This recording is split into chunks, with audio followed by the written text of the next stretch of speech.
Hey, Gavin. Hey, Louie. It's nice to see those bangs push out of your face. Why, thank you. It's good to see you deep in the heart of Texas. Can you see like old, like, I don't want to say old me. It's not old me. It's young me, I guess. It's young you. The 2006 jumped out. Yeah, you haven't looked that good since you hit 50. And I know. It's very clear. Yeah. I'm here to make it clear. What is that your senior picture that's in the middle? These are all three of my senior portraits. This is my fancy one. I guess this is the like tuxedo one, and this is my casual one. My casual tuxedo one. The casual one's great. I don't want to. There's pillars, which is a little fancier than upstate New York casual. We have hay bales, but I have to say the like tuxedo one, very classy. Like, have you submitted for James Bond yet? Do you think you could take over for Daniel Craig? I think I'd be better than Tom Holland. How about that? Oh man, we just lost our one listener, Tom Holland. I know. Tom Holland's gonna call in next week and be like, "Excuse me, the fuck." Hi everyone, welcome to the Mixed Reviews. Hey guys, this is a film podcast. We take a film subject such as an actor, director, or mini genre, which we will be talking about this week, and we give you a big history and we talk about what we like and what we don't like so much. Yeah, we mix up those reviews. And this episode, it's just you and me, Gavin. It's just the classic formula, the winning formula, I would say. I've been watching a lot of Carol Burnett, and what she always likes to say is, it's a family show tonight. Yes, it is all in the family, which I appreciate always. Our rated PG podcast for families. Medea's The Family Mixed Reviews. Yes. Oh God, can you imagine? Woof. Don't even pitch that to Tyler Perry. He'd go crazy. I've been threatening to start watching his shows on BET. They look so unhinged. Especially the White House one. Yeah. Every time I see a preview for that during Drag Race, I'm like, what is this? The Oval. But yes, hello, hi. I'm so excited. We have not done a mini genre in a very long time, and we have one for this episode. But before we jump into that, the last episode we had our good friend Manish on to talk about Mr. Ang Lee. I don't know if you guys saw on Twitter, I made the joke, "You wouldn't like me when I get angry," which is a throwback to the Hulk, which surprisingly no one voted for in our poll. But it is funny how you were immediately canceled after that joke. Yeah, I was canceled. Yeah. They said you're just a dum-dum. But we did ask you guys to go online and to vote for your favorite Ang Lee movie. And oh, honey, they were real mixed. It is all over. Goodness. A lot of people were hemming and hawing, I would say, over what to vote for. Gavin, I saw that you were crying that Lust Caution wasn't getting as much love. I was like, girl, you really thought Lust Caution was going to get? I was in tears, baby. I was like... Not enough lust, not enough caution. Nope. In last place was my pick, Eat, Drink, Man, Woman with 15.3%. Lust Caution, which was Gavin's pick, and Other tied for second place with 22.4%. And the other was, across the board. We had a Crouching Tiger. What else do we have? We had The Wedding Banquet.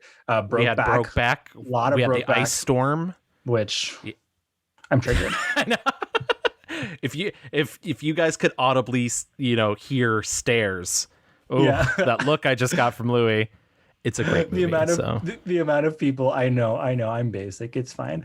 And in first place, Manisha's pick, Sense and Sensibility, came in with 40%. I will say I am very surprised. I did not know that there was that much love and goodwill for Sense and Sensibility, especially considering it was his first English language film.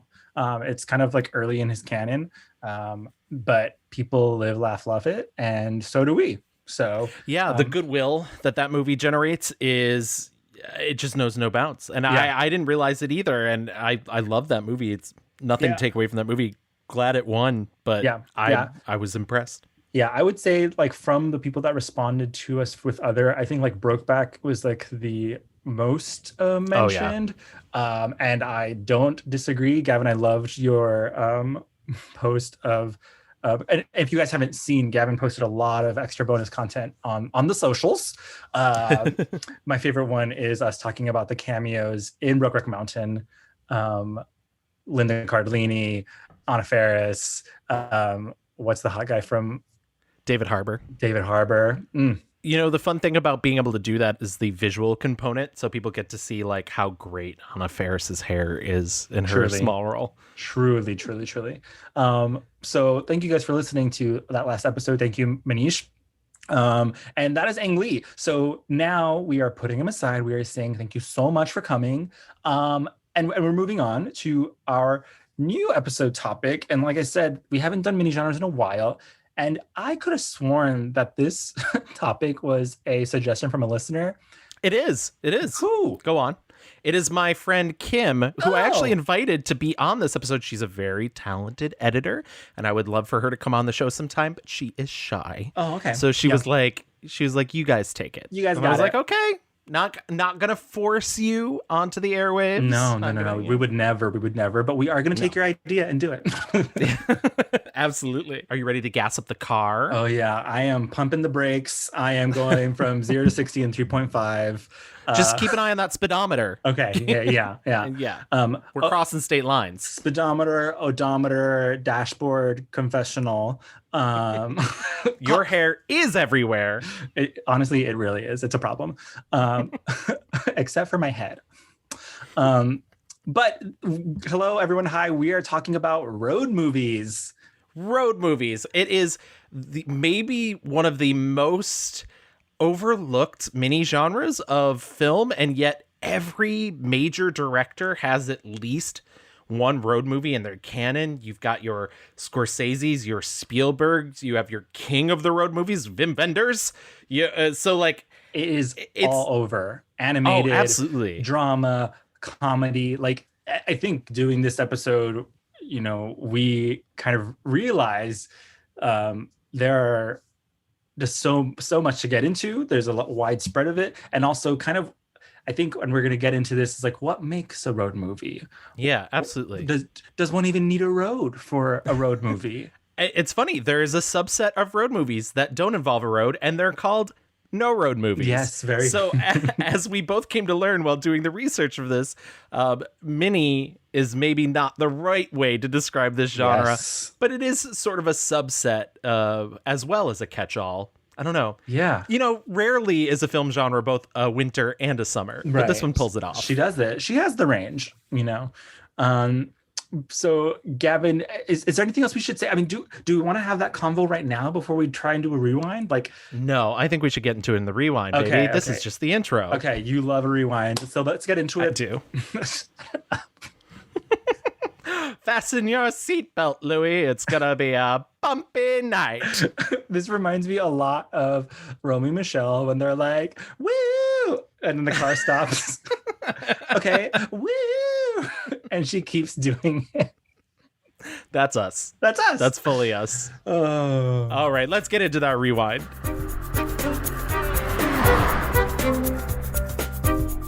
This will maybe be the first episode of the mixed reviews without any audio, academic audio clips. There will be sound clips from movies that we watched, but unfortunately nobody has made like a road movie documentary. I scoured the internet for some interesting sound ups. There really just isn't. Mm-hmm. So you're going to be stuck with us as your main navigators throughout this road trip, but we're going to do our best to describe it to you. Road movies are they're a very classical type of storytelling. They're essentially a journey narrative. That journey can be both physical, but oftentimes it's mental as well too. It's a very big cliche, but Dr. Neil Archer, who is a lecturer of film studies at Keele University, and he's also written the book The Road Movie in Search of Meaning and the French Road Movie, Space, Mobility, and Identity. He explains that road movie is defined by forward movement, yet is in many respects one of the slower film forms. He also goes on to explain that, at the risk of evoking cliche, that the road movie's real story focuses on the, quote, importance of the journey, not the arrival. And in some instances, Thelma and Louise, we're looking at you, they don't really arrive at all. I mean, Miley Cyrus, it's the climb, hon. Genuinely. So road movies, road narratives essentially go all the way back to 1200 BC. I'm sure there was stuff beforehand, but really the first recording of one is Homer's The Odyssey. Oh, yeah. Odysseus sets off. He angers Greek god Poseidon, and then spends the next, I think it's 7 years. Don't look that up, guys. And trying to get back home. He can't, has to stop many different places. Antics. Oh, yeah. He's Cersei's turning men into pigs. Yeah. You know how it goes. It's like there's a Cyclops. Sex, drugs, rock and roll. The same old story. I mean, honestly, it really kind of is. Yes. Yes. And that narrative sort of ends up, it sort of permeates literature, and really, obviously, like, once films start being made, it sort of comes into, the American lexicon of filmmaking. Some of these early road movies go all the way back to Buster Keaton with 1 Week, which is barely a road movie. The road part really sort of comes in at the end of it. It's about half an hour, but you can look it up on YouTube. It's worth your time.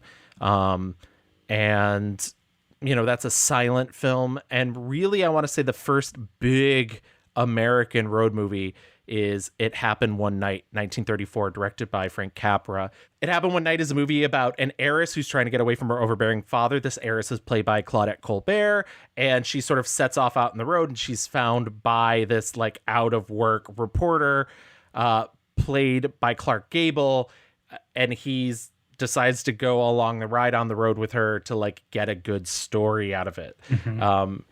That narrative, obviously this is a bit skipping ahead, but we basically just sort of talked about that narrative recently when we talked about Audrey Hepburn's Roman Holiday, which follows a very similar structure. Did you give that child all your money? I didn't give him anything. You were the big-hearted gal. All the money I had was that 10 spot. So I've been thinking you better wire your father. No, sir. I started out for New York, and I'm going to get there if I have to starve all the way. The Odyssey and It Happened One Night, you're going to start seeing like, and I think maybe, Gavin, you and I can argue about like really what maketh the road movie. Obviously, there is a central character or characters who are trying to go somewhere, and oftentimes there is a physical journey. For Odysseus, he was trying to get back home, and then they like more often than not, there is like someone else who's like, oh, you're trying to go somewhere, you need something, maybe I need something too, maybe I want to help out, but for my own thing. And so I think it's funny, like we're already at the beginning, they're seeing the blueprint like form for what a lot of, I think as time marches on, we're going to see people trying to like, how do we remix the story? How do we tell the story again and again, but in new fun ways? Absolutely. And the reason that the road movie is, and there are plenty of good foreign road films. We are both in the US, but the road movie is often just thought of as a mainstay of US cinema. And part of that is because the United States is so large, and that idea, that go west idea, that westward expansion, it obviously springs to mind. US road movies tend to examine the tension between the two foundational myths of American culture, which are both individualism and populism. And so the road usually is presented in sort of a quote utopian fantasy, with sort of a homogenous culture. And that's like that's sort of the good part of a road movie. And a lot of times the other half of the road movie is the sort of dystopian nightmare. You see that, I feel like you see that more in comedies, Yes. It's almost like, and tell me if you think I'm wrong, but like, it's oftentimes like people who think that they need to mark or conquer country, the vast open road, and like the comedy or the like the it's like a fool's errand. Like no man can conquer the mountain, no man can conquer the woods. Which reminds me, do we think Into the Woods is a road movie? I don't know. I mean, it is a journey. It's a journey, hun. They're trying to get something, not somewhere, I guess, but they're learning, growing. Anyway. The other big countries when it comes to road movies, this will not shock you because they're also vast, wide open spaces. Australia. Yes. Canada. Australia's road movies tend to be a little more darker. It adheres a little closer to their national heritage. A lot of them also deal much more with that dystopian nightmare. You get a lot of like going across the country. I mean, pretty much the Mad Max films, right? Like it's the idea that, society has fallen apart. Everything's a wasteland and it's just getting from place to place. Stop! Turn the rig around. Go back for her. No. Tell him to turn the rig around. Did you see it? She went under the wheels. Did you see it? She went under the wheels. We keep moving. No! We keep moving! He doesn't know what he's talking about! There's other examples of that out of Australia. Dead End Drive-In from 1986, which is a drive-in theaters that are turned into detention centers. You also get a lot of horror road movies out of Australia. I'm thinking back to the Jamie Lee Curtis Road Games movie with her and Stacy Keach. And on the other hand of that, you get things like Adventures of Priscilla, Queen of the Desert, which is both a very gay road movie, but also deals with, diversity in Australia when they run into the indigenous people there, the Aboriginal people there. Walkabout, a film from 1971, also deals with the Aboriginal people. I don't want to talk out of school, so I will be upfront in saying I have not seen Walkabout. Either. Because I know that there's positives and negatives of that movie. So we talked extensively about Priscilla, Queen of the Desert in our Dragon film episode. So if you want to hear more about that. And I do want to say, like, there almost hasn't been a subject in our last little bit that we haven't ended up talking about a road movie without realizing it.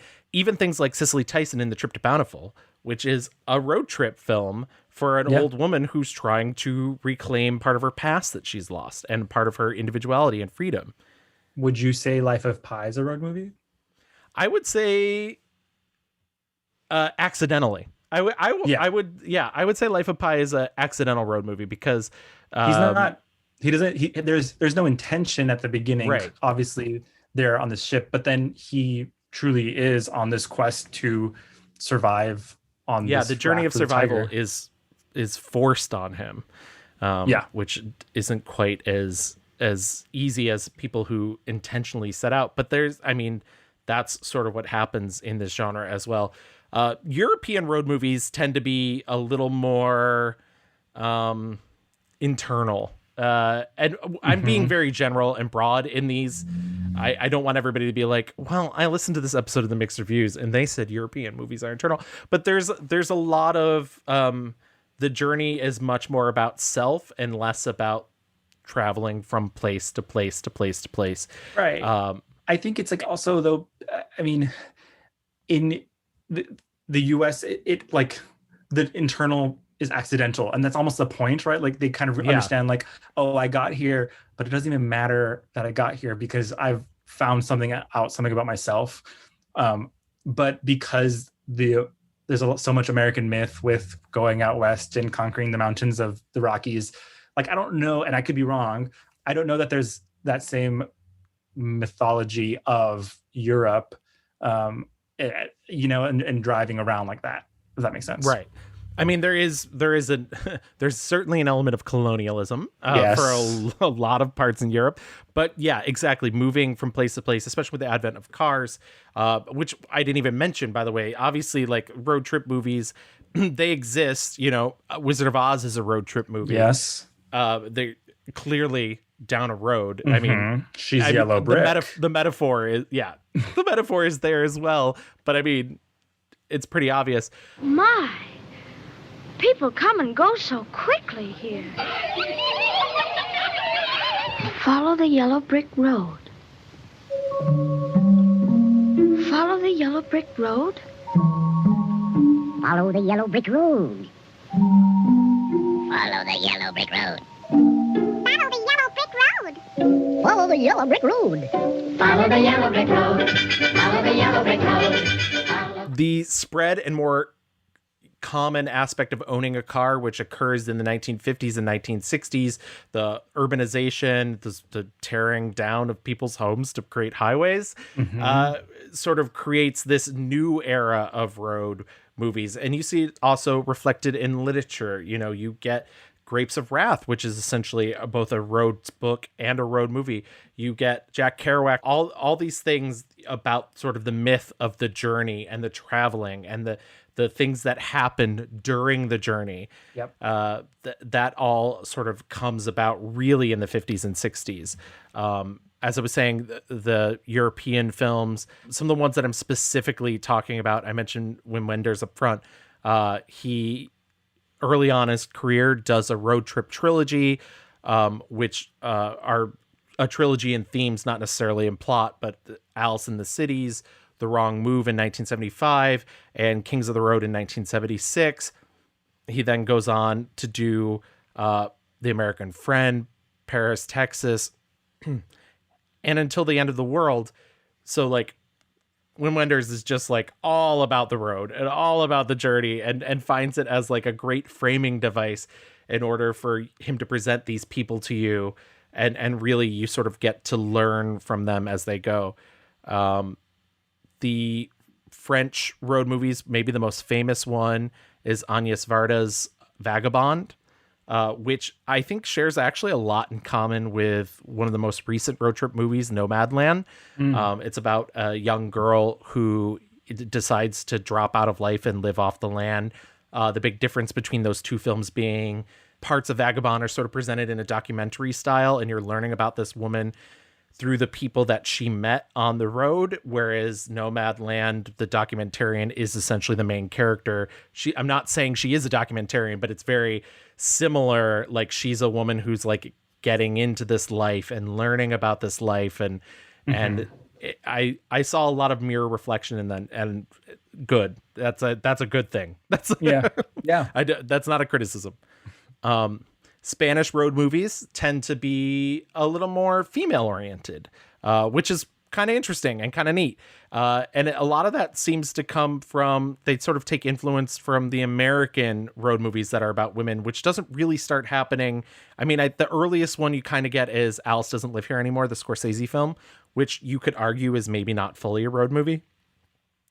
But Jonathan Demme's Crazy Mama, and then Thelma and Louise later on, and Herbert Ross's Boys on the Side. But once again, those are really late entries. You know, those are like starting late 80s, early 90s. Yep.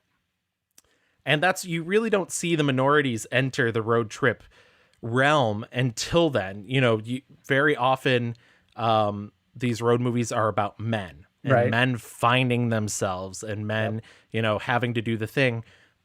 And white men. I mean, yeah, absolutely. It's like, which I think is reflective though of like the lack of access for people of color in public spaces and public land. You know, my little sister works for the Forest Service, and she's always constantly working to get more people of color literally outside into the forest, and a lot of that is just access, but also you don't see that. And so, which I think is interesting and good to see, like movies like Are We There Yet, which is focusing on a Black family hitting the road, because obviously Black families, you know, take road trips, but you would never see that. Right. Now, if you don't open that door before I count to 3, somebody gonna get it. 1, 2, 3. Stop that car! Another great example of a black road trip film we talked about in our Spike Lee episode, which is Get on the Bus. It's also sort of unique because it is a group outing. Yeah. Whereas most road trip movies really are about the solitary, or, you know, at most as many people as you can fit in a car. So usually like 4 people. But Get on the Bus really takes its time to explore. I don't know how many people are in that movie, like 15, like a bus full of men.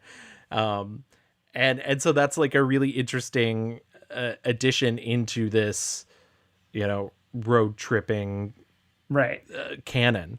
If you weren't hired to drive, would you still be going to the march? Kidding me? Even if I didn't want to. The women in my house wouldn't let me hear the end of it. So they wanted you to come, huh? They insisted. Check this out. George, you find time to watch football. You better find time to go to D.C. Or, Daddy, I know you're going to be there, aren't you? Sounds like you got a house full of women. Yeah, I got 2 girls and a wife. How about you? You got any kids? Oh, man. Keep Jimmy in his pants. Keep him locked up tight. Finish school, you know, get a career, get married, then start having those babies. You mentioned like the advent of like the technology, and I think there is also an American obsession with cars, and like you know, you mentioned like the technology stuff going forward. I saw that you were watching the long trailer. Yes, the Lucy film. Yes. So it was one of the few movies Lucy and Desi did together, which I have a myriad of facts about, but I'll let you continue your thought.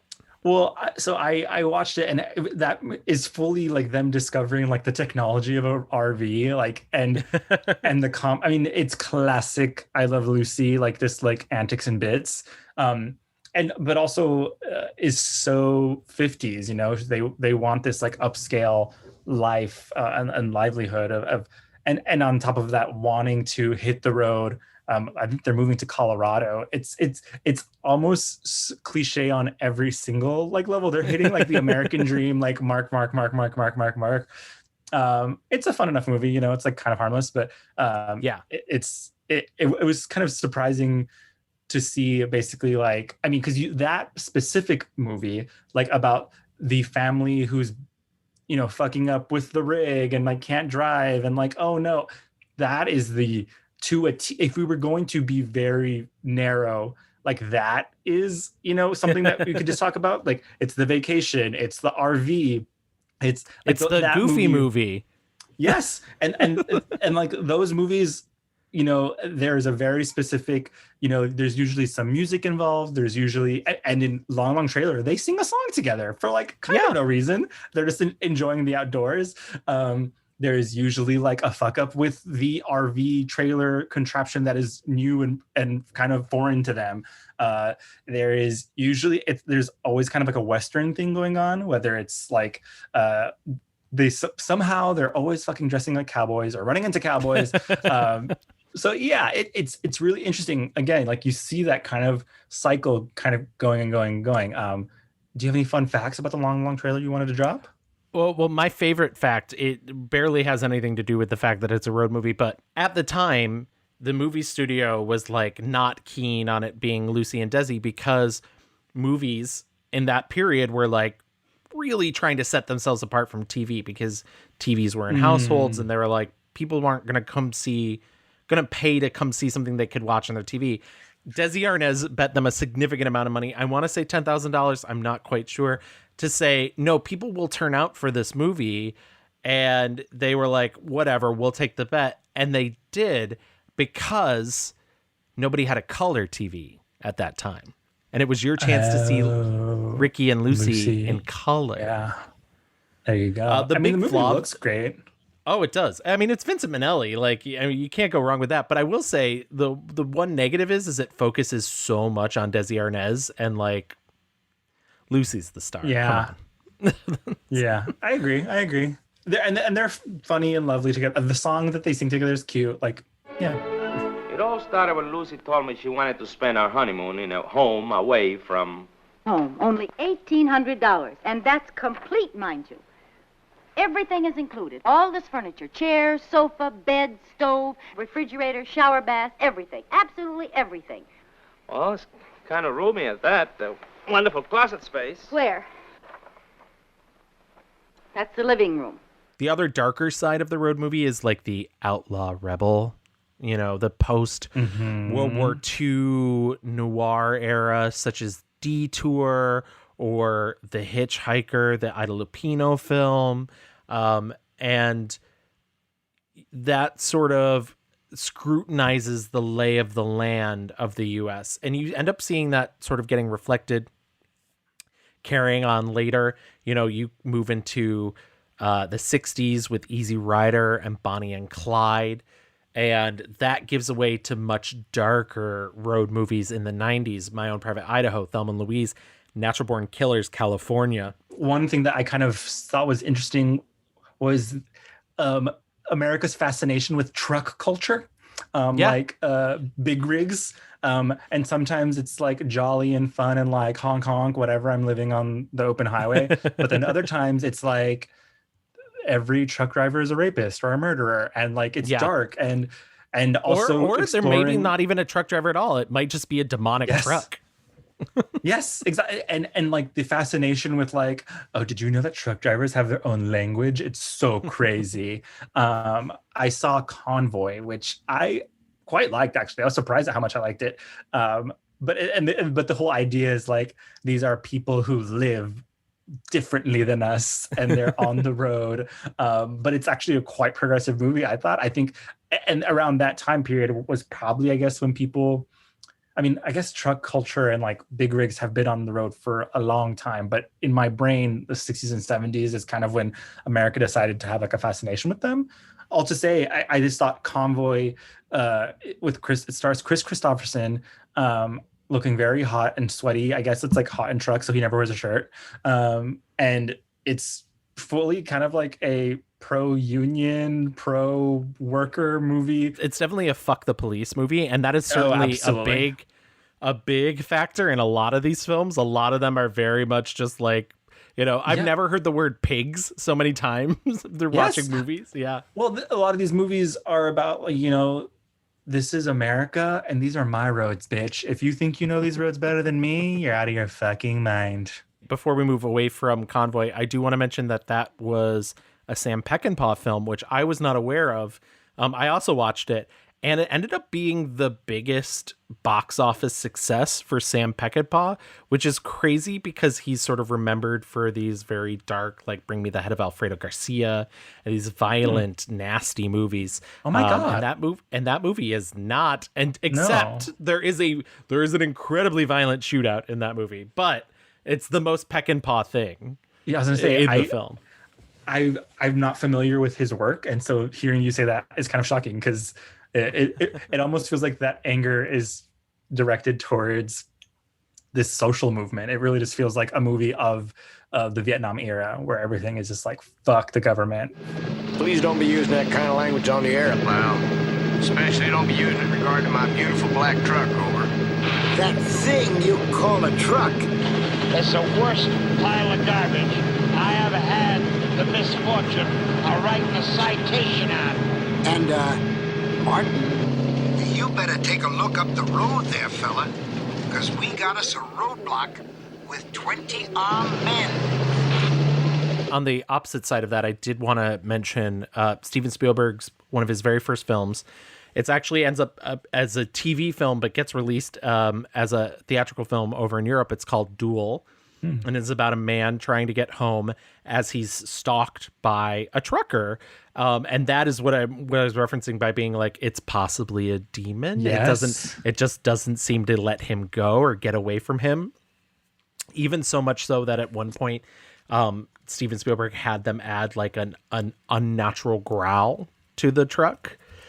So yeah, Duel is surprisingly effective, especially for something that was made as a TV movie. And if you want to see some good early Spielberg, 1971. That's definitely the thing that reminds me of is Joyride in the early aughts. Very again, kind of taking that like mysterious trucker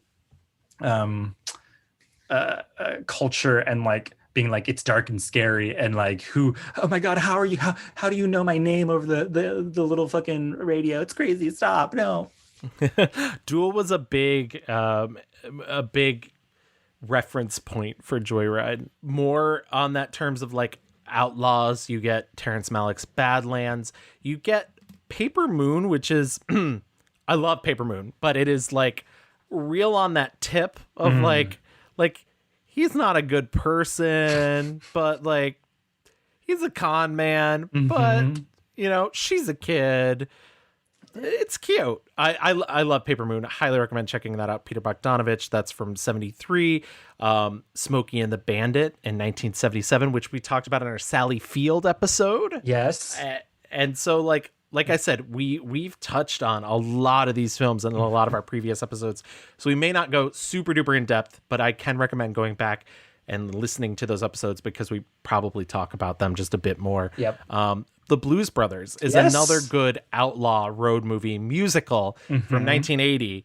But also John Landis, so go fuck off. I think it is worth mentioning. I would venture to guess if you asked a certain population of Americans and you said, what is the quintessential road movie? I think a lot of them would say National Lampoon's Vacation. Absolutely. Which is to the T like a road movie. And we talked about before for John Hughes in that episode. And which is funny because I don't think a lot of people would think about that, but it's because he wrote the original National Lampoon's story that was in the magazine. Is that right? Am I remembering that right? Yeah. And so they made the I don't think he made the movie. No. But I remember we watched it for that episode, and they've made many more. There's like a whole canon of Vacation. The first one I watched was Vacation Las Vegas. I remember seeing that one a lot as a child. I know they went to Europe in one of them. And just a couple, maybe not a couple, but like 5-ish years ago, they made the Loose sequel, I guess. Yeah, like a semi remake, right? But also sequel. It's like the son is Ed Helms. Yeah, Rusty. Yeah. And you know what? I gotta say, I was ready to not like it, and I think it was kind of effective. I laughed. I think there is a whole other subgenre of this where it's like the gross out stuff. Like, and Vacation probably is part of that. It sets up like very dumb.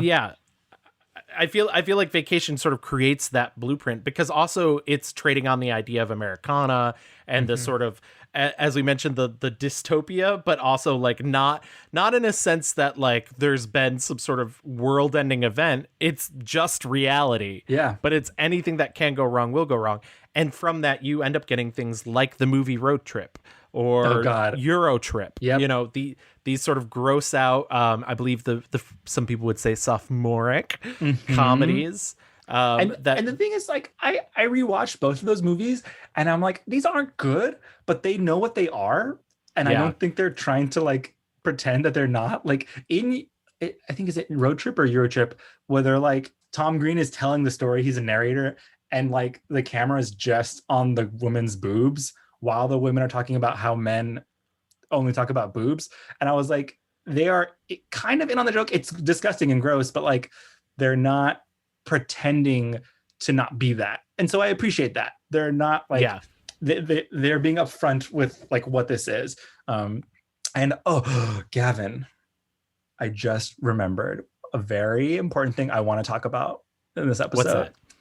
I have a theory that for a good road trip movie or road movie, there is always has to be a little kernel of sexual homoeroticness. Because there is a lot of that. There is a lot of it. I mean, and a part of it, I think, is just because so much of them are, these masculine men who want to like get closer to, I mean, a lot of them are, I'm a sad office man and I actually want to be hot outside man. You have like hot guys who are just like always taking their shirts off for some reason, or like even in Road Trip, Sean William Scott is literally getting finger banged as an antic, and the gag is that he likes it. And I remember being an impressionable young homosexual and being like, Sean William Scott is so hot, and he is asking for 3 fingers in his butt in this movie. And so gay stuff happening in these movies that aren't even gay, but they kind of are. I'm going to perform a procedure on you called milking the prostate. It's an anally induced ejaculation. You're going to feel strong pressure on the prostate gland from inside your rectum. Oh, come on now. You don't have to get all scientific on me, baby. And we can just talk. Whoa. Oh! Ah! Oh! Oh! Oh! Stop! Okay, keep doing it. Yeah! On the topic of that sort of machismo too, but going back to like the non-comedies, you get sort of things like 1971's Vanishing Point, which is about it's sort of esoteric, and it's about a guy trying to deliver a car, but he's also maybe got a death wish, and sort of the people that he picks up. I've heard about this movie so many times in my life. I found it to be a little overrated, if you ask me. A little dated, and I was like, the reviews like, are mixed. Yeah, there's a scene where he like picks up two hitchhikers, and they're gay. They're a gay couple, and then they try and rob him because not only are they gay, they're evil. I was just like, oh, yeah, same. Come on, me too. Movie. Yeah, I know. Same. Also, but I was like, really, we're doing that, which is not for me. It's not me saying gay people can't be the villain, but they were like camp. It was like heavy stereotypes. It's like, okay. Why are you laughing? I'm not laughing. Yes, you are. Way down deep inside yourself. It's because you think we're queers, isn't it? Hey. This is a stick-up. Stick-up? Why are you laughing, Mary? Well, tell me. Tell me. I was going to ask you, do you think Two for the Road counts from our Audrey Hepburn episode? Oh, I absolutely do think it does. I think it's a little harder to place because it creates that sort of bifurcated storyline where you're moving back and forth throughout their lives. But that's what the journey is. The journey in that movie, there is a physical road trip, but there is also a mental road trip that you're sort of being mapped out during. As we mentioned that. Oh yeah, imploding, exploding. We mentioned that in our Audrey Hepburn episode. It's Louie didn't like it as much as me or our guest Chels, but it's a movie about a fractured relationship, and you can go listen to more about that in our Audrey Hepburn episode. I also did want to give a shout out to 1971's Two Lane Blacktop, which is funny enough, same year as Vanishing Point, and I think sort of has the same reputation, but I found so much more interesting. It's about two racers. James Taylor plays the driver, and Dennis Wilson of the Beach Boys plays the mechanic. Wow. And they pick up a hitchhiker named The Girl, and they basically challenge this guy played by Warren Oates, known as GTO, because he drives a GTO, to a race across the country. And first of all, I found the relationship between James Taylor and Dennis Wilson very homoerotic, even though they were like fighting over the girl. I was like, yeah, you guys also really want each other. Yeah, just kiss. Yeah, just kiss. She doesn't even have to be there. And but also the most compelling character, the person who has the greatest character arc in the movie is GTO. And I think in a lesser film, the movie would have treated him as like a villain, but he's like this really strange, sympathetic, like wants to be liked, but also like not overbearing. And Warren Oates sells the shit out of that performance. I genuinely could not recommend watching Two Lane Blacktop, and I was thinking about it for days afterwards. Wow. Which is to tell you, it is not going to be my 5-star review, but I want you to know Two Lane Blacktop exists and you should see it. Sure we'll race. You're damn right we'll race. For pinks. Pink slips? You mean for cars? You want to race for the whole shot? That's right. All a rolling stock. Where to? You name it. In that case, smartass, Washington, D.C. Right, Washington, D.C. Washington, D.C. Just a second, man. No, you're on. You're definitely on. I was going there anyway. I think as America changes, the road trip sort of changes. It becomes a little more dysphoric. And as you mentioned, there's the comedies. You get into the 80s, you know, you enter into the sort of materialism, the 70s and the 80s. You know, it's less about love. It's more about what are the things I can own? What are the places I can go to? And you start seeing things like National Lampoon's Vacation. You start seeing the sort of Pee-wee's Big Adventures of the world, which is, you know, more aimed at children, planes, trains, and automobiles, Adventures in Babysitting. One of my favorites that I watched, Lost in America, which is about a yuppie couple that decides, and they keep mentioning Easy Rider, they decide to like sell their stuff and start over, and then they realize it's fucking hard because America is a horrible capitalist country. It's Albert Brooks, and it's so funny. I mean, just a very quippy film. And let me tell you something. That's not how you drop out anyway. If you're really going to drop out, you drop out with nothing. Oh, you do? Well, where did you read that?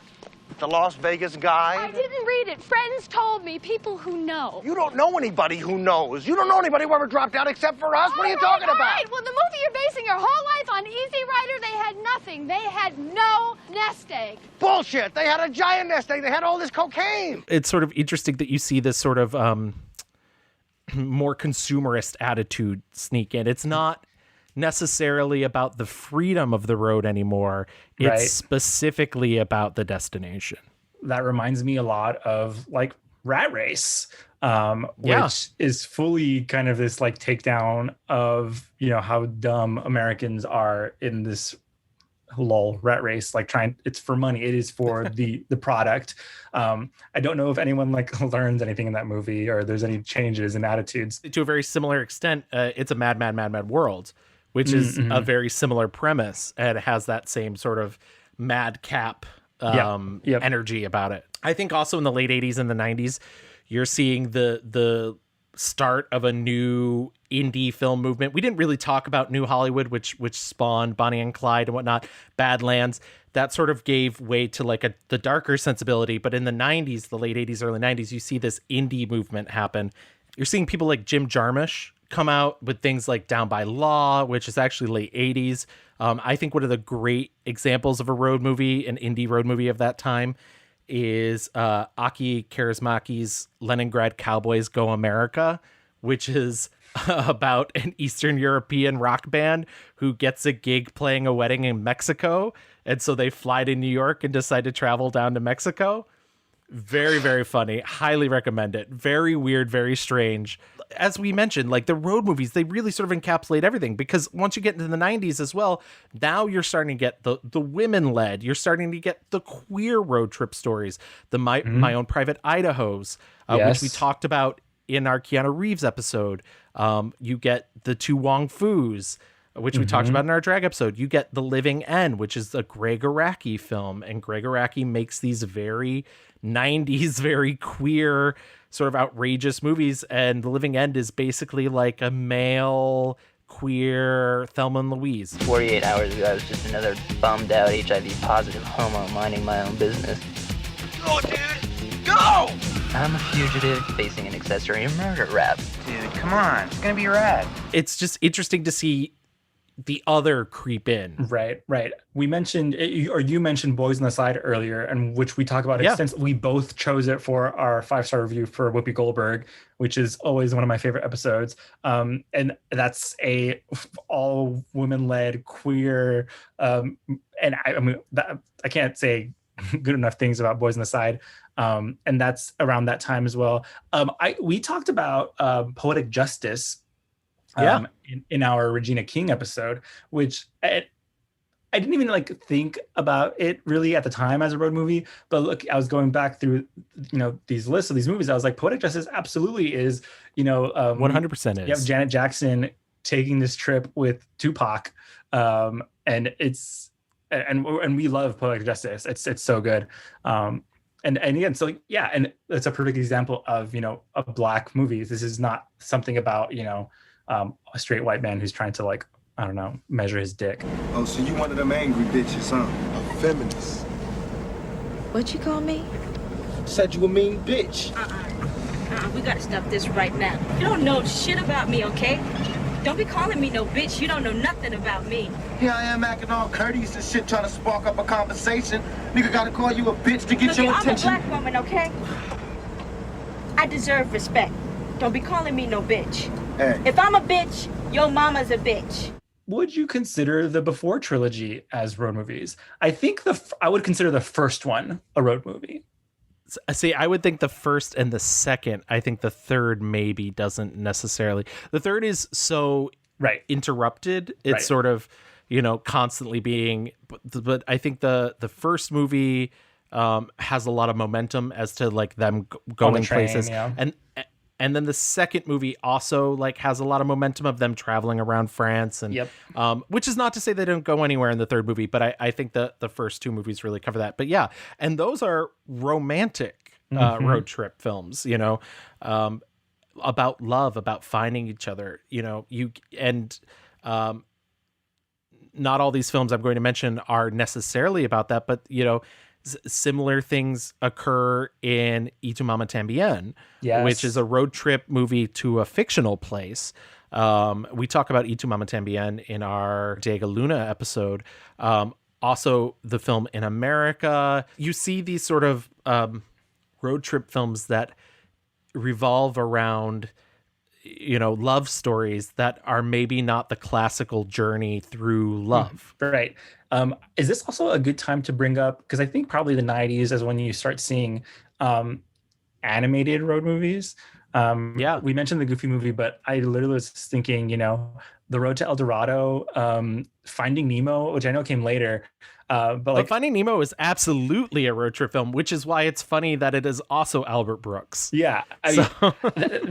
It's almost like to a T a road film. And I want to say in the second Finding Nemo, there's an actual truck involved. I didn't like the second Finding Nemo, but the first one with Laugh Love. Up, I think, also kind of fits the bill. So there are definitely.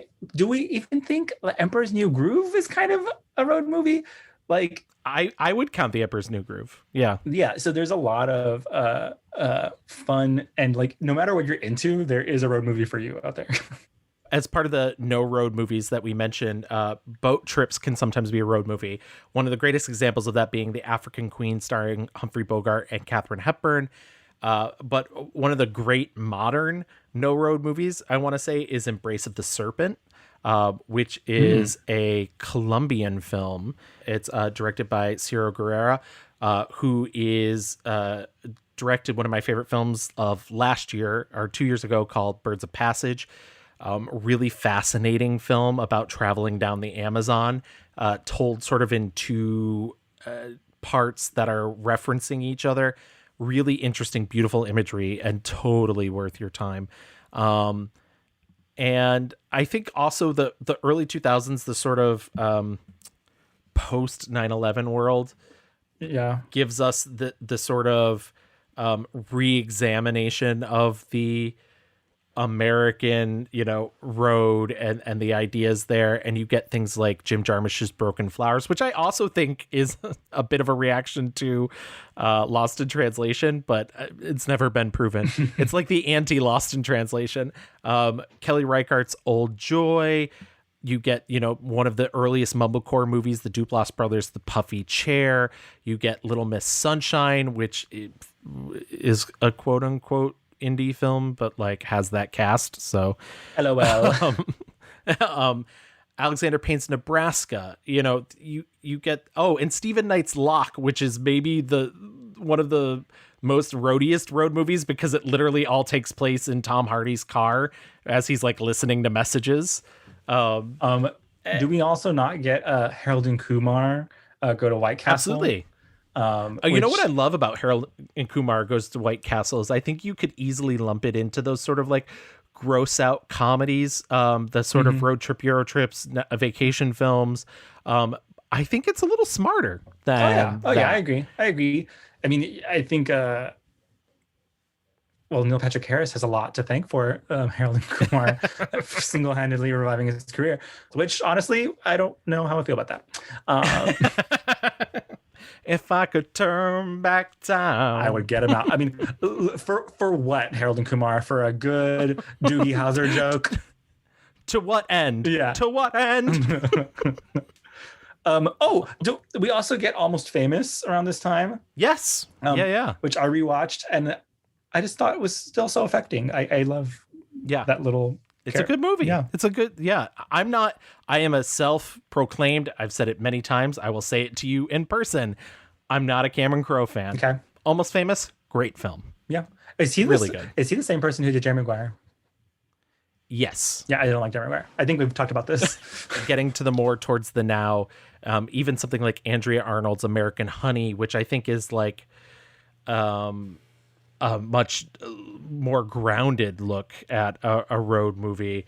I don't love that movie, but I think it's good. Mm-hmm.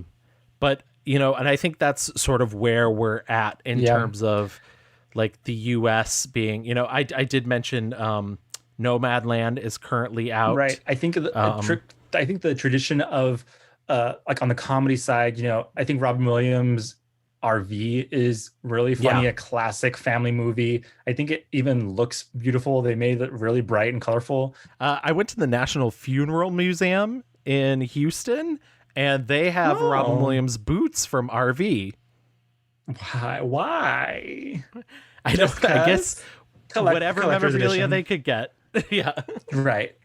In the vein of like gross out road trip movies, I think We're the Millers, drives in that same lane of, crazy families. I think We're the Millers came out first, and then the remake or sequel or whatever, Vacation, came out, because they're so similar in that, like, I think the Vacation sequel was after. Yeah.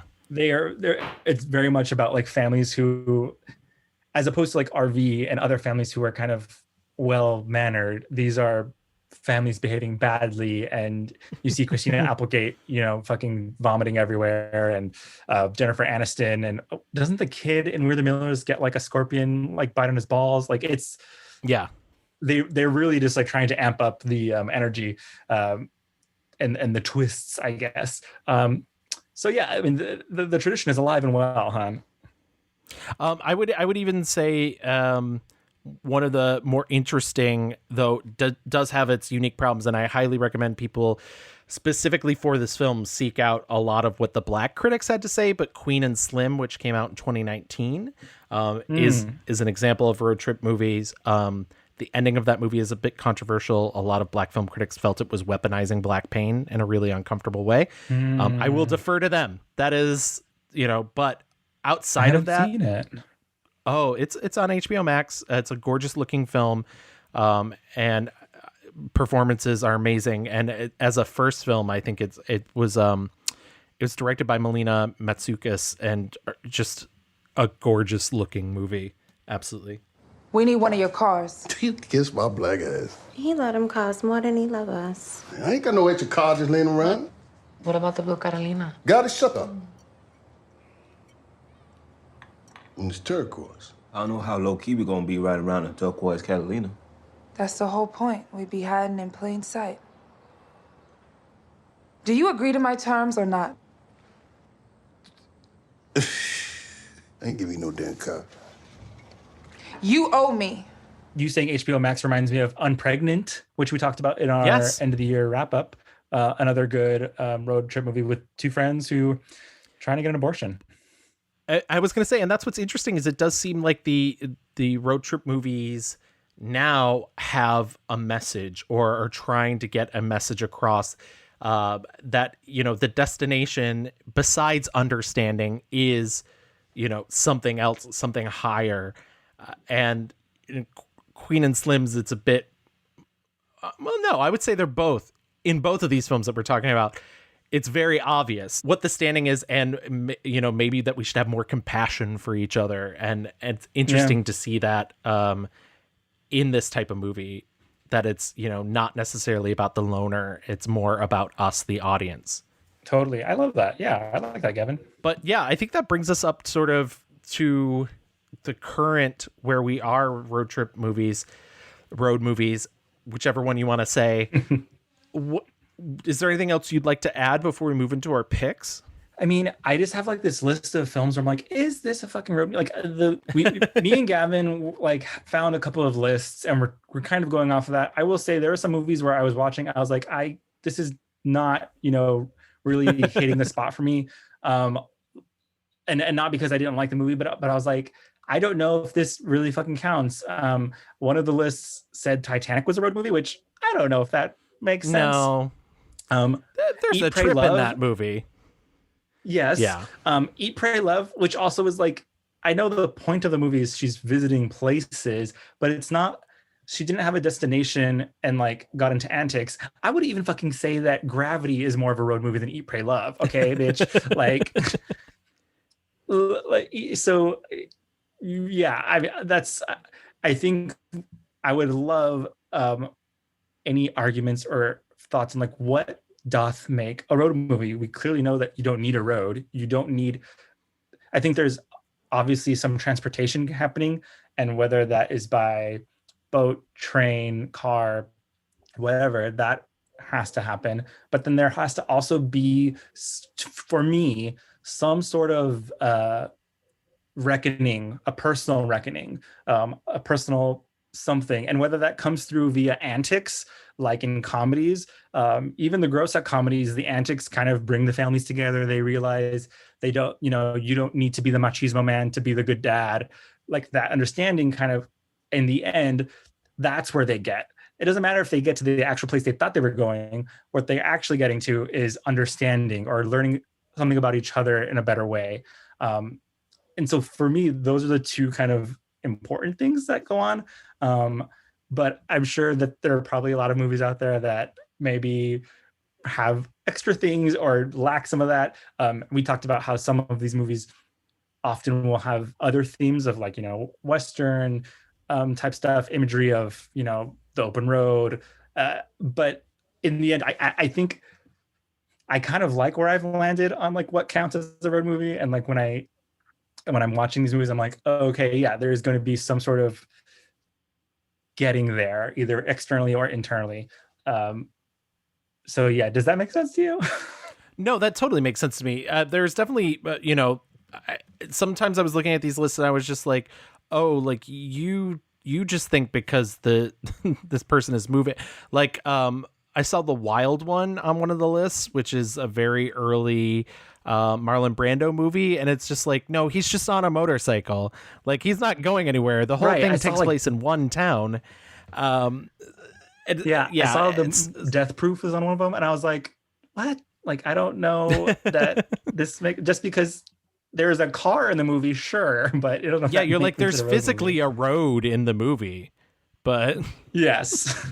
I'm sure that there's a lot of, and hopefully there will be a lot of back and forth, like what, and I challenge our listeners to think on it. What do you think makes a good road movie? I even thought, like, does The Road to El Dorado really count? Like, they get to their location pretty soon in the movie, but the understanding of self kind of keeps happening. So it kind of does count, even though they've already arrived. Yeah. Usually I think in the perfect road movie, when they get there is when the like kind of zenith of emotional understanding also happens. It kind of comes parallel. And some movies that doesn't really happen.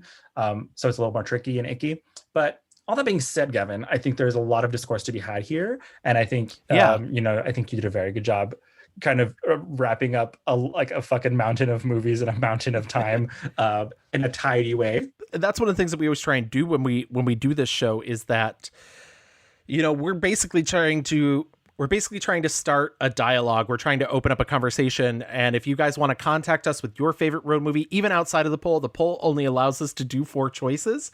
So please, tell us what you love. If there's a road movie that you've been watching for years that you absolutely loved, or something that you just happened to stumble upon, or something that we didn't mention, we would love to hear from you. Obviously always on Twitter at The Mixed Reviews, and you can email us at reviewsmixed@gmail.com. Seriously, please do. We want the engagement. That being said, why don't we get into our picks?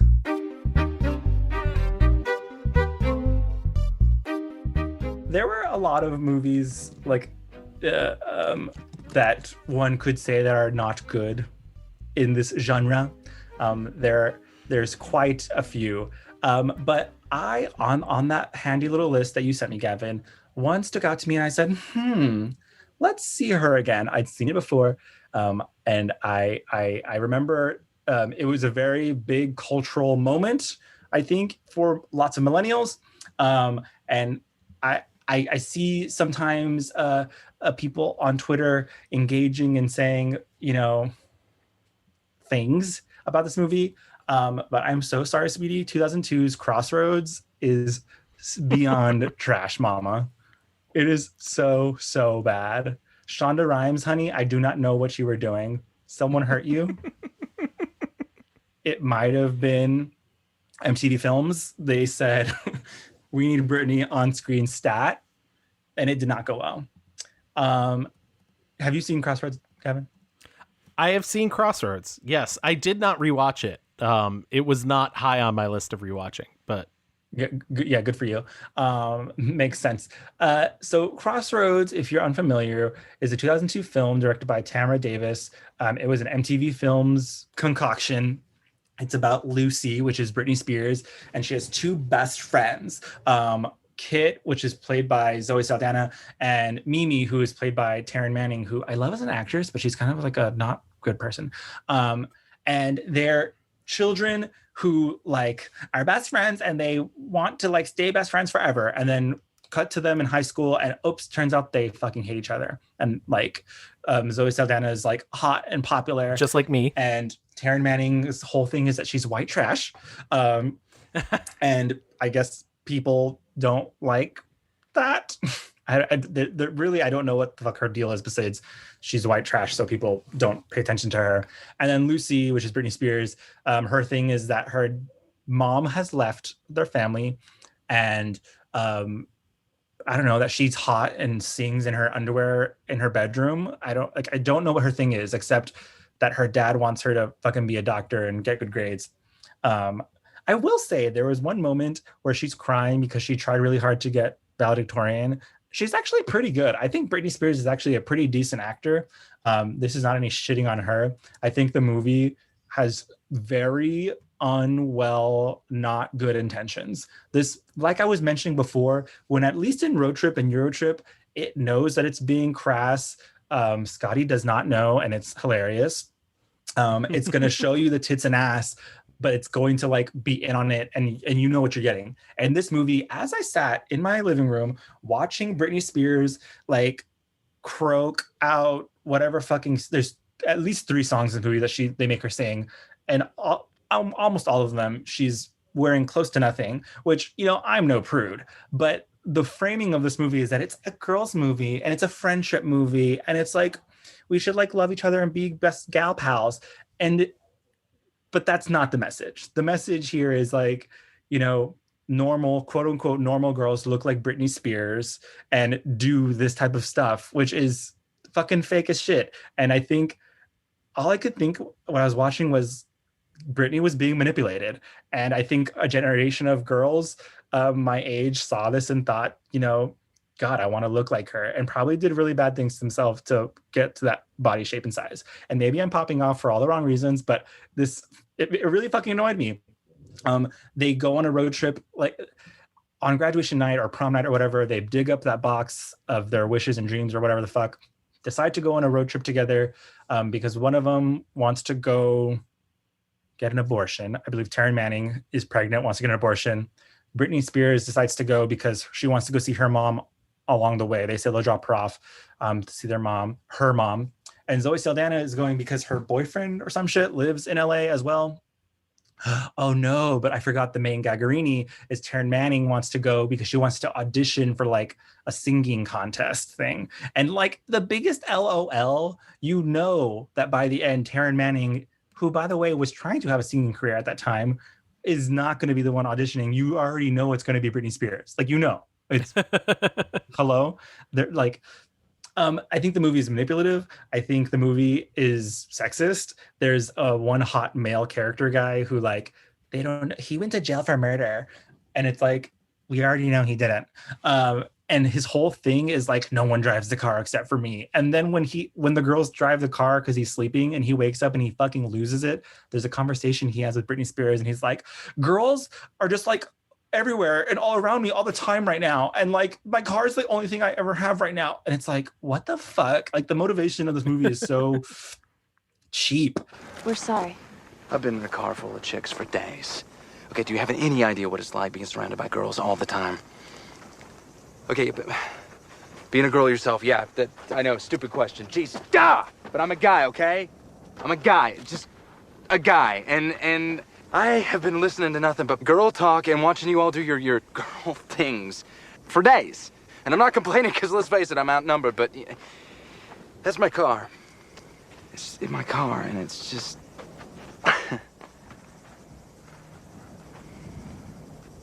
It's the one thing that hasn't been taken over by chicks.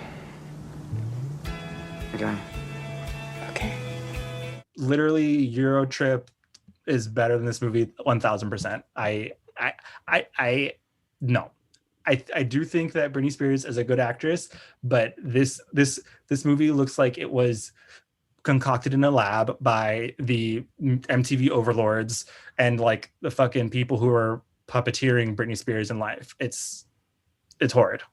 This is also where you get, I didn't know this, I forgot about this, the classic Britney song, I'm Not a Girl, Not Yet a Woman, in this movie is written in her diary as like a poem journal situation. And then the hot guy who she fucks and loses her virginity to, he's the one who writes the music to it for her. and this is the song that she decides to audition with at the end of the movie. It's very just hokey pokey. I was going to say like, that okay. That's very burlesque of it. Yes. And I'm like, I know that the Britney management was like, okay, we're going to have Britney Spears lose her virginity on the big screen because that's what happens in this movie. Like, yeah. and literally it's framing Britney Spears. Okay. Wow, that movie affected you a lot. I'm probably not going to be as deep with my 1-star review, I will say. I'm sorry. I got heated just then. I just really got heated. I'm so sorry. So my 1-star review is going to be in the 2000s. You actually already mentioned it, and it is the 2015 sequel remake of Vacation. Now, I think if you were to go back and watch National Lampoon's Vacation, you would see that the rose-colored glasses are not so rosy anymore. And you would maybe question why it was so popular when we were children.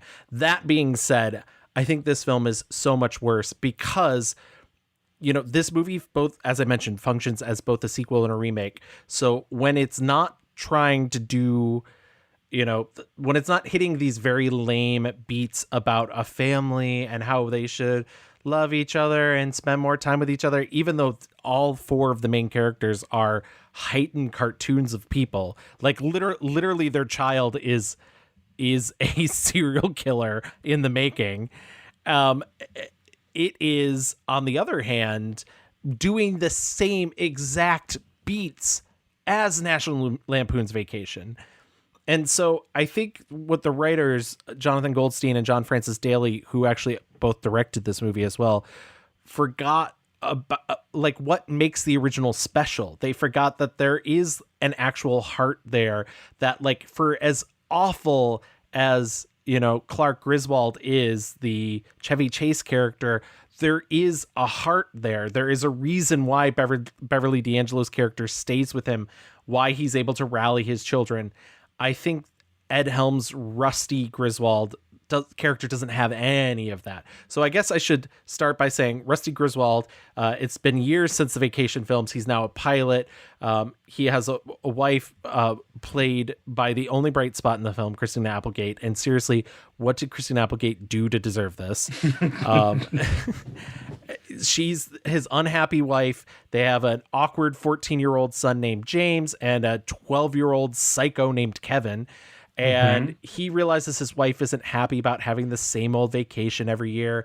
So he decides to recreate the vacation from the first movie where they drive to Wally World because there weren't enough red flags to begin with.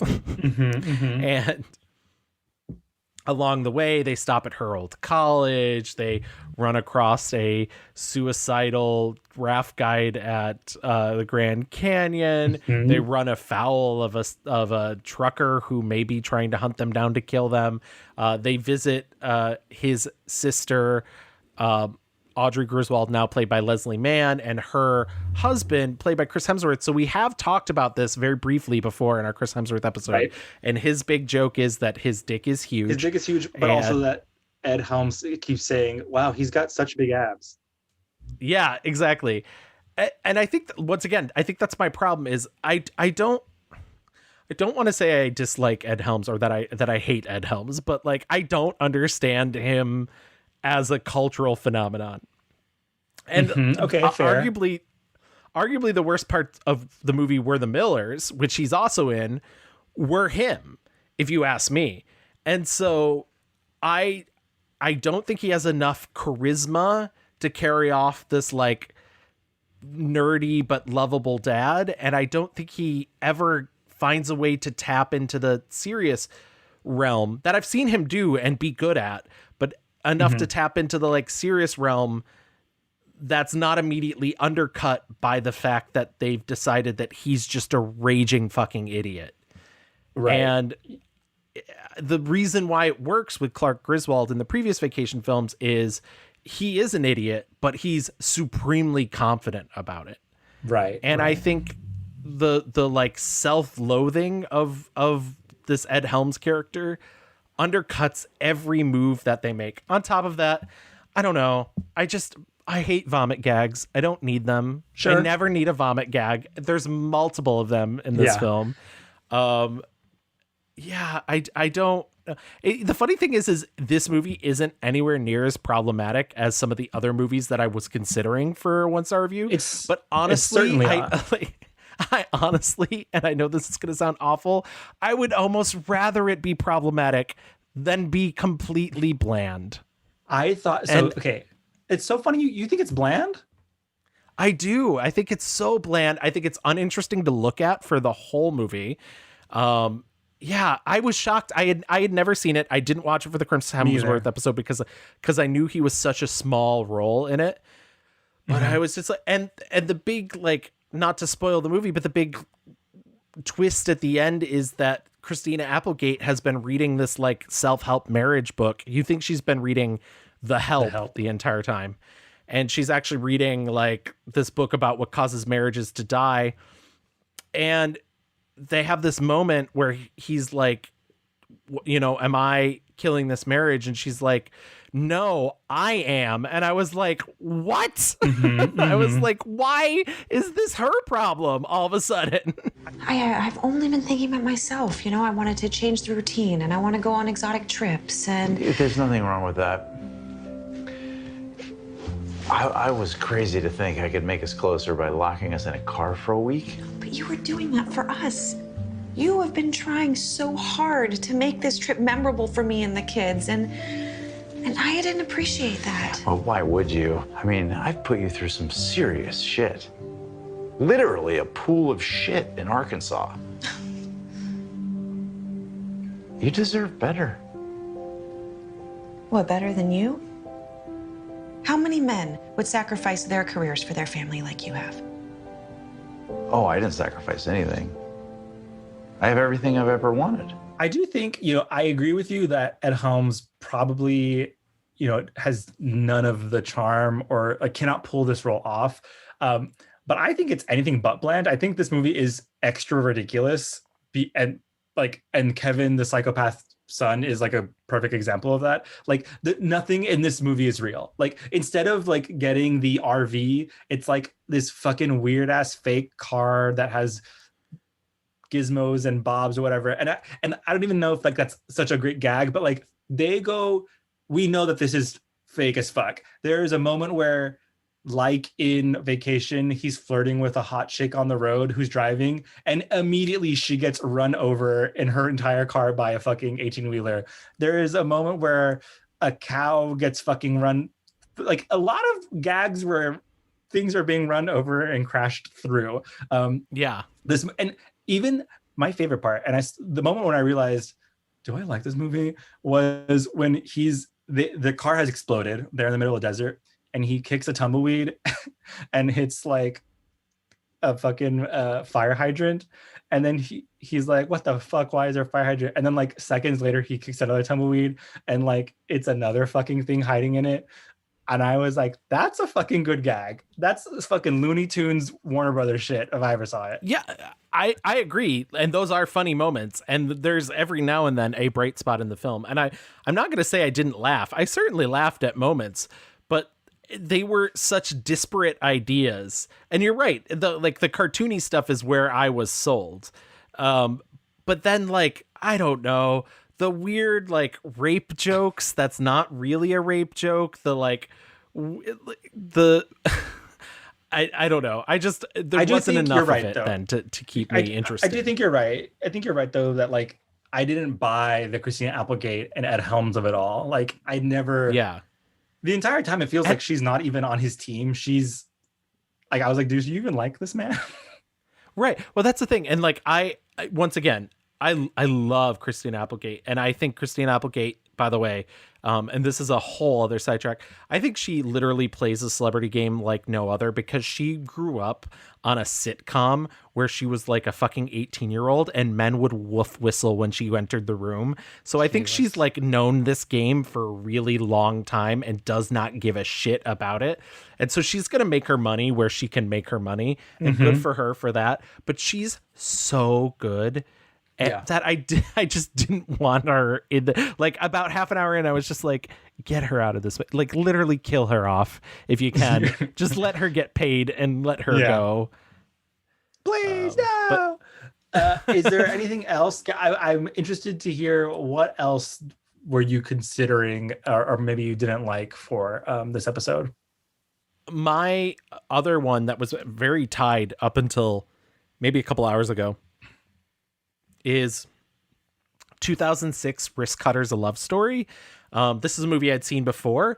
It is an indie film. I had a screener for it, and I remember the last time I moved, I was trying to like pare down my DVDs, and I was being like really particular about it. And I remember Dan picking up the screener for it, and he's like, "What about this movie?" And I was like, "Oh no, you can throw it away." It stars Patrick Fugit, who's also in Almost Famous, Saved. and Saved. Yeah, is that the same guy? Yeah. Mary, this is a Vespa. And Shea Wiggum and Shannon Sosaman, and there's a lot of like great, but because it's 2006, like sort of up and coming, like Leslie Bibb's in it, and Will Arnett's in it, and Nick Offerman's in it.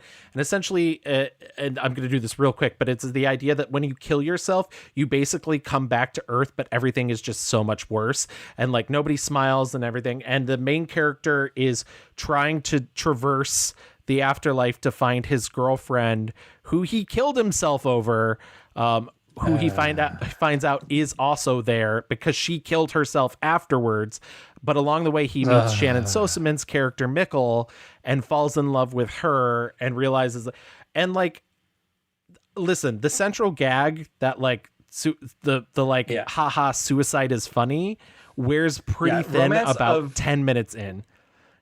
Yeah, romanticizing killing yourself is not cute.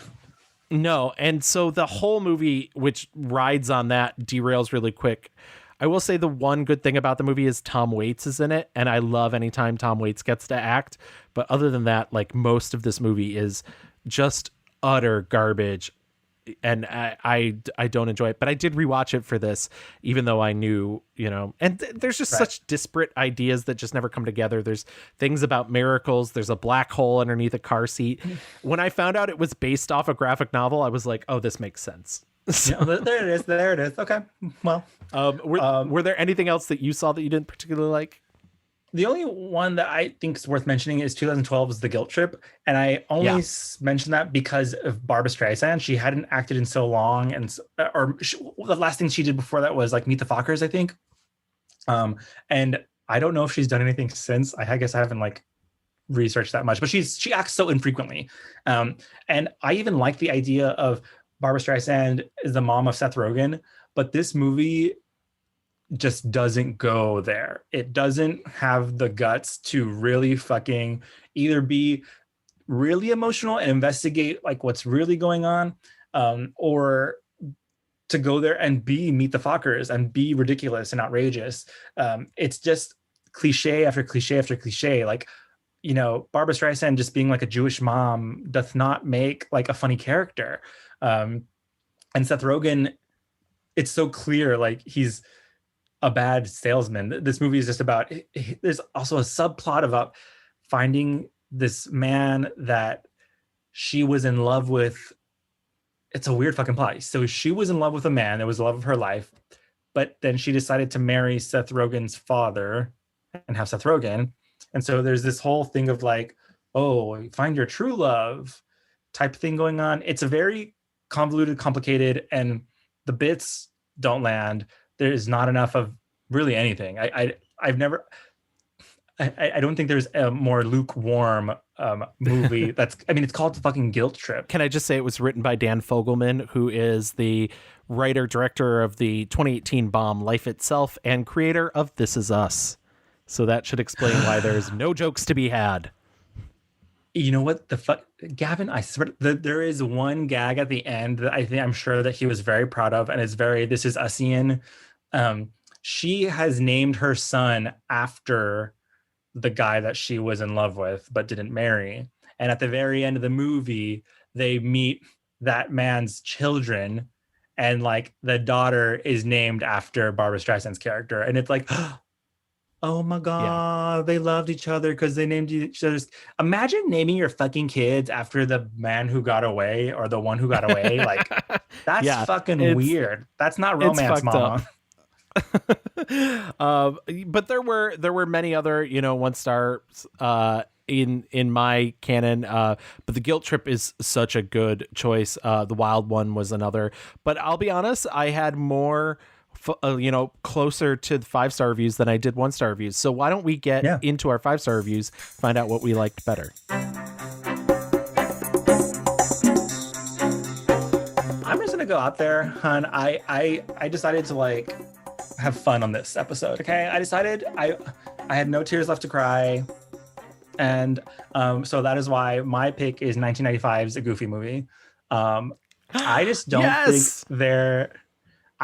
think that there is a better encapsulation of every single thing that makes a road movie good than A Goofy Movie. It has literally everything. There is the tension between a father and son who clearly don't see eye to eye. That's a joke about the song Eye to Eye. And there is music in the movie. There is the Western theme of this movie. There is, you know, hitting the road. There's the antics and the bits are genuinely funny. It also, I think, just feels so iconically of the time. It's such a perfect time capsule for 1995, but it also has aged so well. It doesn't feel dated at all. It was directed by Kevin Lima, and I think it's the only movie, or was the first movie that Goofy was a star in. I think Mickey and Donald have a quick cameo in it. Also introduced like this universe of Goofy adjacent characters. Like we had known about Pete. Yeah, Goof Troop did exist before. Yeah. And then this was the reason why they didn't cast the same actor to play Max was because this was Max slightly older. This was high school Max. Love that. And the name, the voice of Max is so like clear. Like his voice, it's Jason Marsden. It's like that voice. You're like, oh, that is the millennial kid animated TV character voice. So if you don't know, really quickly, Goofy in this movie is the father of his son, Max Goof. They have like, essentially Max encapsulates the angst of every young teenager, wants to be cool, wants to be liked, is trying to get the girl, is insecure about himself. His father, literally, his fucking name is Goofy. He is an embarrassment. He's embarrassed by his dad and his, you know, dancing and his everything, his existence, basically. And he, Goofy gets some advice to say, hey, your son's getting out of control and you should take him out on a road trip. And that's how you're going to get him into shape and reconnect with him. Max does not want to go. But what happens is he decides to tell this lie that he's going to go see Powerline, who is Prince to a T, but also giving me major Gaga moments. And he tells a lie to a girl that he likes that he's going to go see Powerline be at this concert that everyone's really pumped for. But he knows that that lie is not going to come true because his father wants to take him on some cockamamie Route 66 road trip and teach him how to fish, and takes him to a very dark and disturbing possum themed what would you call that, Gavin? I don't know. It's a roadside attraction, which I rewatched this movie with Dad, and I was like, see, as a kid, I was like, I thought this was lame, but this is exactly the type of thing we love to do on a road trip. And Dan was like, yes, we're old. Yeah, exactly. For 14-year-olds, they'd be like, kill me now, please. I think this movie does a really, really good job of slowly turning up the temperature and getting to that point of when Goofy says to Max, and Goofy knows that something is up. He realizes something is up. His friend Pete tells him, I overheard what's actually happening. And Goofy says, no, I believe in my son. I trust him. We're on this trip together. And there's that really heartbreaking moment when Goofy says, okay, Max, look at the map. Which way am I going? Are we going left? Or are we going right? And Goofy knows which way that they should be going. And he knows that if Max tells him to go one way, it means that he is being selfish. He wants this for himself. And he knows if he chooses the other way, it means that he loves his father and has built back this relationship that Goofy so desperately wants. And he chooses himself. And Goofy is hurt. And I don't know if we've seen Goofy hurt and sad in a way, but it feels really real. The stakes feel so real, and like the emotions are so intense. I was only trying to take my boy fishing, okay? I'm not your little boy anymore, Dad. I've grown up. I've got my own life now. I know that. I just wanted to be part of it. You're my son, Max. No matter how big you get, you'll always be my son. As a kid, that really affected me. And I like rewatching this, I was like, oh, I feel these emotions. Like, it's funny that that movie is so sophisticated for a project that Disney really did not consider, because like it's not part of the Disney Renaissance. It comes during that era, but like, but it's a project that Disney didn't care about. Right. And I think it's the emotions of disappointing your parents is just like such a, like you said, sophisticated thing to tackle. It's not like, I think Disney more frequently goes for the easy hits of like misbehaving or, selfish type stuff. I mean, this just feels like there could be no greater punishment than the disappointment that Goofy feels for Max in this moment. And I just like Goofy is kind of like that Griswoldian character who is kind of an idiot, but he just has so much love. What you were saying is missing from the Vacation movie. Like, it is just here in spades. He cares so much about Max, and he just doesn't. And their main problem, which I think is, what a lot of these movies are about, is like they don't know how to communicate. They're not on the same page together, and just trying to get back to like. Eventually, they do get to LA. Goofy kind of like is able to get him into the Powerline concert, and so like the emotional climax of this movie is met also with the actual physical climax of the movie. Goofy and Max have found an understanding. They now understand each other, but also Max is able to get it all in the end. So all it took was for him and his dad to come together. And I love there are a lot of great road movies, but I think this one just kind of distills it all really, really well into a really easy, fun, but emotional package that truly, like, I don't know a better movie. I'm going to get us out of a Goofy movie in just a second, but I do want to say there are two behind the scene facts behind the scenes facts that I think are worth talking about, which is the first being Tevin Campbell, who played Powerline. Now, Disney is very famous for the fact that they won't rotoscope a character, but they really wanted to make sure Powerline's movements were incredibly fluid. So what they did is they shot him doing the dance moves in front of a green screen, and then were able to it's early animation compositing. It's really fascinating. The other thing, we've talked about Jeffrey Katzenberg a lot on this show between the Disney Renaissance and the DreamWorks animation episode. Jeffrey Katzenberg is a big ideas man. Sometimes they're not always great ideas. He literally told Bill Farmer, the voice of Goofy, that nobody wanted to hear the Goofy voice and let him record all of his lines in a different voice. And when Michael Eisner and Roy E. Disney heard this different voice, they came in and were like, no, you need to speak in the original Goofy voice. And they had to get rid of an entire week and a half's worth of voiceover work. I mean, fucking imagine watching a movie about Goofy and it's not Goofy's voice. What the fuck was Jeffrey Katzenberg thinking? No idea. What a psycho. No idea. But yeah, insane. Yeah. Sorry. This movie, I mean, just to make it clear, like, it came out on VHS. This is how this movie came out. It did have a small theatrical release, but not a huge one. I think like the blockbuster of it all is what drove this movie to become like the legendary icon it is today.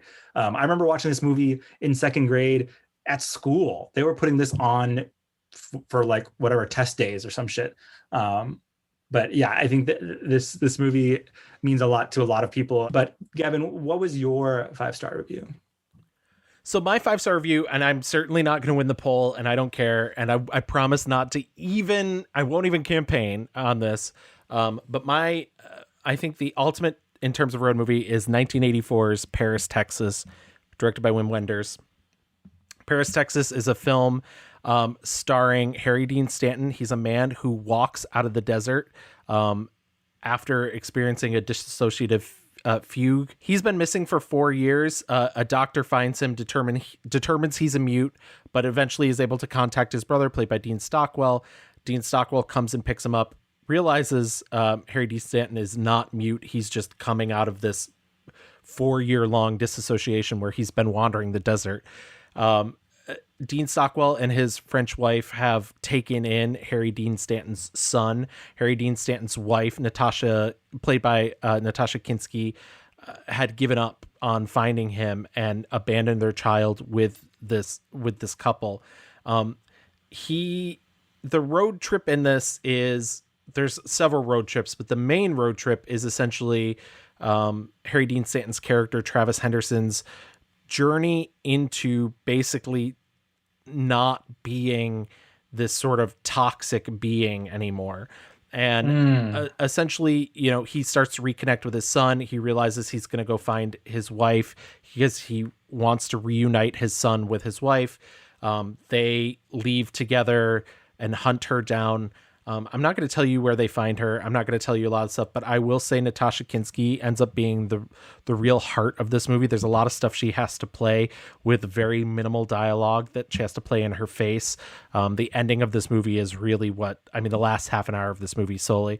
But essentially, the through line is Harry Dean Stanton's Travis Henderson character did something truly awful 4 years ago, and it was driven by his own insecurity. That insecurity created by toxic masculinity that pervades all of us. He was very jealous of his wife existing out in the world. He was constantly living in fear that she was going to leave him. He was constantly unsure about being a father, and he basically cut his wife off from the world and was letting it eat himself up so much that he realized he had to take himself out of the situation. And so he disappeared into the desert.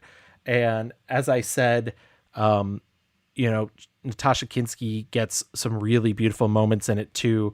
There's a great moment where she tells him that she tried to stay in contact when she left her son with Dean Stockwell and his wife, and his wife would send her pictures and she had to ask her to stop because it was too painful to watch him grow up without her. Don't you want to see him? Yeah. I wanted to see him so bad that I didn't even dare imagine him anymore. Anne kept sending me pictures of him until I asked her to stop. I couldn't stand the pain of seeing him grow up and missing it. Why didn't you keep him with you, Jane? I couldn't, Travis. I didn't have what I knew he needed. I didn't want to use him to fill all my emptiness. It's this very American, the idea of Paris, Texas. No one goes to Paris, Texas in this film, but essentially Paris, Texas is a place where he bought land because they were going to build a house. And so that is the destination. But in a way, it's so much more of a figment of a destination than it is a real place, because it's an idealized place. It's a place in his head where everybody would be happy and therefore just doesn't exist. It's a truly, truly beautiful film. I know it has a great reputation, so I doubt my voice really fully needs to be added to it to tell you to watch it, but genuinely take the time. It's a really great film, and it'll tear your heart out.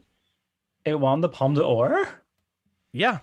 As well as the Presky Prize. And so, yeah, it certainly got the claim. It was Sam Shepard wrote large portions of it. Essentially, Wim Wenders wanted to adapt one of his plays and then realized that he wasn't interested in the story of the brothers. And so Sam Shepard was like, okay, well, let's do something else. But then had to leave to go shoot something else. So does the movie tell you, I'm so interested now. Because he has, I know men who are still in fugue states of toxic masculinity, honey. It takes longer than 4 years to get out of. But him coming back is like the beginning, I guess, of his kind of detoxification. Cool.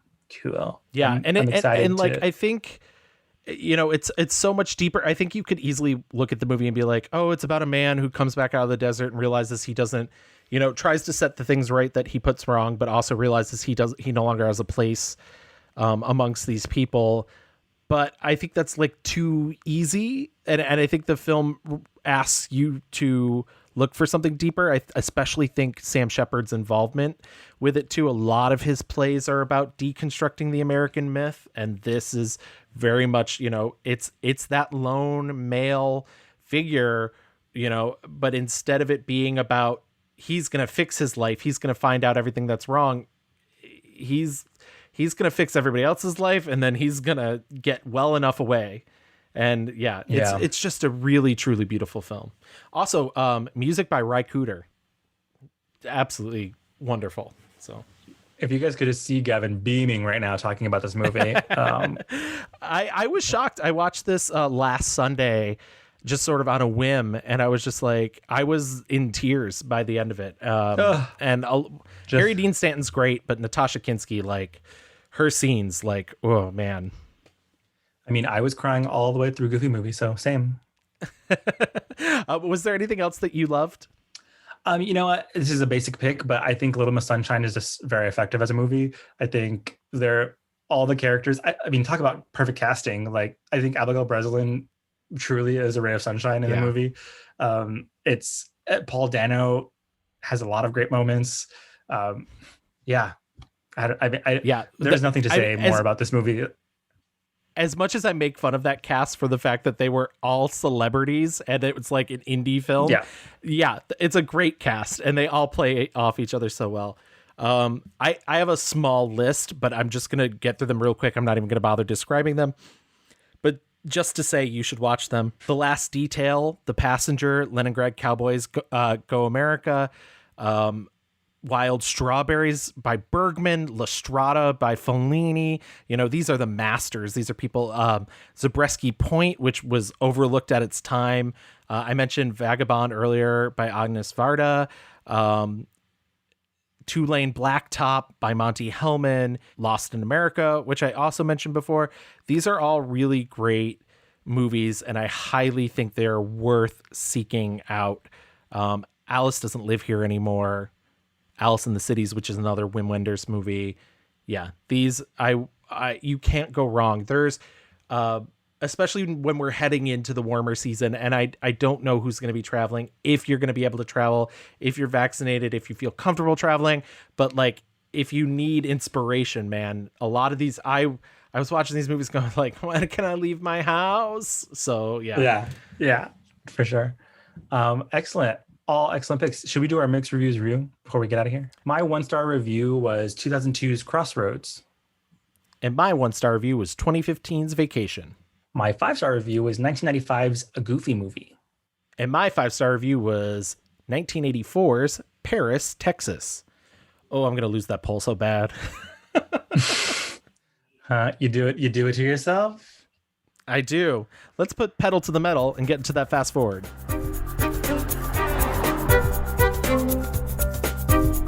Like you mentioned before, we literally, the front runner for Best Picture this year is a road movie, in Nomadland. I don't think that there is any slowing down to this genre of movie. You also had mentioned that there was, like in the 70s, 80s, 90s, this materialism kind of aspect coming into road movies. I think we're now seeing the like opposite end of that, swinging the other way, and a lot of movies now are about, God, I need to get the fuck out of the, like, for the lack of a better term, rat race of the world and reconnect to the earth. I think especially now in our very influencery life that we are living in, and everywhere is a destination. I think even outside of the world of film, a lot of people just love watching, Stanley Tucci, has a show about going places now. So I don't think that there is any sign of stopping or slowing down of this genre. And I cannot wait for, after we are in a period right now where we are not going anywhere, and I imagine to come will be just an explosion of art about getting out, about escaping, about, not taking for granted the space that we have on this planet. We didn't mention, but it just popped in my little dumb head, Train to Busan, which we talked about in our zombie episode, and Zombieland, I guess, 2 zombie movies that I think qualify as road movies. What I love about this is there's truly no limit. Well, that's what I think is that, the road movie is never going to die because there's so many things that you can lay over it. I mean, if you really think about it, Logan, a superhero movie, is a road movie. You have Midnight Special, which was a low budget science fiction film, which is also kind of a superhero movie, and really that sort of, or even if you go back to the 80s with Starman, which is just a fucking lovely movie directed by John Carpenter, a non-horror movie directed by John Carpenter, and that's about an alien, and so I think there will always be ways to take the format, to change it up, to turn it into something else and make it into something different. And I think you're right. I do think that we've sort of as a collective have moved slightly away from the materialistic version of the road trip. I don't know if that's going to come back. I almost feel like that is, like, we're like on a precipice that we're just going to come back into style. I think people are a little more quote unquote woke now, and maybe we're less about that, but there's a chance. But it's so funny to see, even I watched this movie from 10 years ago, this indie film called Take Me Home, directed by Sam Jager, who was on the TV show Parenthood, starring him and his wife. And it's about this woman who hires a taxi and ends up taking the taxi from New York. It's a fake taxi, by the way. Ends up taking the taxi from New York to California. And I was just like, in 10 years of technology, this whole movie's invalidated, because the gag of like taking a taxi to across country, you could actually do that with an Uber or you know, so like, I just thought it was really funny that like things change so quickly now. And I think we're just going to see new and different forms of this movie, because in the end, people are always going to have to find themselves, because as we said, as cliche as it is, you know, there has to be a destination, but it's not about the destination. It's the journey. It's the climb. I can't agree more. It's and seeing that kind of transmutation across all the genres is so interesting. And honestly, it almost feels like, and I don't want to fucking get in trouble saying this, but like, it is such an easy way to set up a story, to tell like a narrative arc. Like it's called the hero's journey for a reason, right? Right. And having that is such a simple way to tell a story of a person growing, finding understanding, going different places, meeting new people. I think a lot of these movies are about exploring and discovering new cultures that they're unfamiliar with, and kind of like the tension that raises, and the surprising things that kind of come with that. And it's exciting. And I think, you know, that we're gonna, you know, thinking about Finding Nemo and thinking about Unpregnant and, you know, even Tu Wong Fu, like it is such a diverse genre of movie, and truly the list goes on and on and on. And I almost feel like at this moment, now I don't know that I will ever watch a movie again without being like, is this a road movie? Just everything. But I do think that wraps up our talk about road movies. I think we have come to the end of the road. The journey has completed. I just want to say, I couldn't imagine taking this trip without you, Louie. We're really, oh my God, we found ourselves. I'm Brittany, you're Taryn Manning. Oh my God, it's crazy. As I said, that wraps up this episode of the Mixed Reviews. If you want to contact us, if there is a road trip movie that you absolutely love that we did not talk about, or even one that we did talk about that you want to engage with us with more, you can always find us on Twitter at the Mixed Reviews. Also on Facebook, just type in the Mixed Reviews. You can email us at reviewsmixed@gmail.com. You can find us over on Instagram. It's _mixed_reviews. And if you want to listen to us, as you have been doing throughout this episode, we are on a plethora of podcast apps. We are on Apple Podcasts, Stitcher, Spotify, Audible, Google. You can find us just about anywhere. And if you do listen to us on Apple Podcasts or anywhere that you can leave a review, please stop by, write us a little review, leave us 5-star rating. We'll read it on the show. If you're on Apple Podcasts, who's going to be our 56th review? Come on. We'll read Honk it. Your horn, honeys. Toot, toot, beep, beep. We're perfect for your road trips, hands. But thank you guys so much. Keep an eye out for any extra goodies we put out there, and our poll coming soon. We'll see you next time. Bye.